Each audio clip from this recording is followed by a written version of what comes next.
Selamat datang di video pembelajaran psikologi pendidikan. Pada kesempatan kali ini kita akan membahas topik yang menarik yaitu konsep dasar perkembangan manusia dan hukum-hukum perkembangan manusia. Video ini disusun oleh kelompok 1 yang terdiri dari Christian Yudasmara dan saya, Rizky Fuan Effendi, dan saya Irman Wasana. Mari kita mulai perjalanan belajar ini. Bagian 1, pengertian perkembangan manusia. Apa sebenarnya yang dimaksud dengan perkembangan manusia? Menurut Santrox, perkembangan adalah proses perubahan progresif yang dimulai sejak pembuahan hingga akhir hayat. Sedangkan menurut Santrox dan Slavin, perkembangan mencakup perubahan pada aspek fisik, kepribadian, sosio-emosional, kognitif, dan bahasa. Dengan kata lain, perkembangan bukan sekedar tumbuh secara fisik, tetapi juga mencakup perubahan cara berpikir, berperilaku, dan berinteraksi. Perkembangan merupakan proses yang tidak bisa diulang dan selalu mengarah pada kematangan fungsi, tubuh, dan mental. Bagian 2, lingkup dan proses perkembangan manusia. Perkembangan manusia mencakup 3 aspek utama yang paling berhubungan dan tidak dapat dipisahkan. Yang pertama yaitu aspek biologis atau fisik, yaitu meliputi perubahan tubuh, sistem saraf, otot, dan hormon. Yang kedua yaitu aspek kognitif, yaitu kemampuan berpikir, memproses informasi, serta mengembangkan kecerdasan dan bahasa. Yang ketiga yaitu aspek sosio-emosional, yaitu perkembangan perasaan, kepribadian, dan hubungan sosial dengan orang lain. Ketiga aspek ini saling mempengaruhi. Contohnya, ketika anak tumbuh secara fisik, ia juga mulai mengembangkan kemampuan berpikir logis dan belajar mengendalikan emosionalnya. Proses perkembangan ini bersifat menyeluruh, berlangsung seumur hidup, dan unik pada setiap individu. Bagian 3, faktor-faktor yang mempengaruhi perkembangan. Perkembangan manusia tidak terjadi begitu saja, tetapi dipengaruhi oleh berbagai faktor. Yang pertama adalah faktor genetik atau keturunan, yaitu sifat bawaan yang diturunkan dari orang tua. Yang kedua adalah faktor keluarga, di mana lingkungan rumah dan pola asuh memiliki peran penting dalam membentuk kepribadian dan perilaku anak.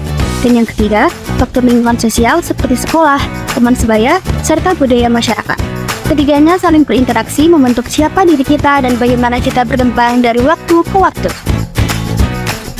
Bagian 4, prinsip dan arah perkembangan manusia.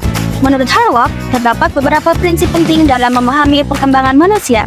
Yang pertama, perkembangan selalu mengalami perubahan baik fisik maupun mental. Dan yang kedua, periode awal kehidupan sangat menentukan arah perkembangan berikutnya. Dan yang ketiga, perkembangan dipengaruhi oleh kematangan dan pengalaman kerja. Keempat, pola perkembangan dapat diprediksi seperti perkembangan dari kepala ke kaki atau dari tengah tubuh ke arah luar. Dan yang kelima, perkembangan bersifat bertahap dan berkesinambungan. Dan keenam, setiap individu memiliki kecepatan perkembangan yang berbeda. Prinsip-prinsip ini menegaskan bahwa setiap anak itu unik. Tugas pendidik adalah menghargai keunikan tersebut, bukan memaksakan keseragaman. Bagian 5, hukum-hukum perkembangan manusia. Selanjutnya, mari kita bahas hukum-hukum perkembangan manusia yang menjelaskan pola dan arah pertumbuhan individu. 1. Hukum cephalocauda. Perkembangan terjadi dari kepala ke kaki. Itulah sebabnya bayi mampu mengangkat kepala lebih dulu sebelum bisa duduk dan berjalan. 2. Hukum proximo distal. Perkembangan bergerak dari tubuh ke arah luar. Misalnya, bayi belajar menggerakkan lengan sebelum mampu menggerakkan jari lengan. Yang ketiga, hukum pertumbuhan fisik. Pertumbuhan terjadi secara bertahap seiring usia, meliputi tinggi badan, berat badan, dan kekuatan otot, meningkatkan secara perlahan dan konsisten. Yang keempat, hukum pertumbuhan sosial dan emosional.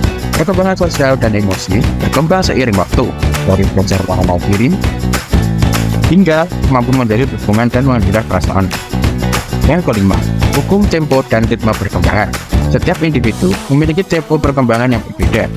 Ada anak yang cepat memahami pelajaran, ada pula yang membutuhkan waktu lebih lama, dan keduanya adalah hal yang wajar. Yang keenam, hukum rekapitulasi. Tahapan perkembangan anak mencerminkan sejarah singkat perkembangan manusia. Contohnya, pada saat anak berusia 8 tahun, anak senang bermain dan bereksplorasi. Usia 10 tahun, mereka mulai suka memelihara hewan. Usia 12 tahun, mulai tertarik pada kegiatan bertani atau berkebun. Dan pada usia 14 tahun, anak-anak mulai belajar berperan atau bereaksi secara mandiri. Bagian ke-6, kesimpulan. Dari semua pembahasan tadi, kita bisa menyimpulkan bahwa perkembangan manusia adalah proses umum hidup yang mencakup aspek fisik, kognitif, sosial, dan emosional. Proses ini bersifat bertahap, berkesinambungan, dan unik pada setiap individu. Oleh karena itu, sebagai pendidik dan calon pendidik, kita harus memahami karakteristik perkembangan anak agar dapat memberikan pendekatan yang sesuai dengan kebutuhan mereka. Terima kasih telah menyaksikan video pembelajaran ini. Semoga penjelasan tadi membantu kita semua memahami lebih dalam tentang perkembangan manusia dalam konteks psikologi pendidikan. Sampai jumpa di pembelajaran berikutnya. Tetap semangat belajar dan jangan lupa setiap manusia tumbuh dengan caranya sendiri.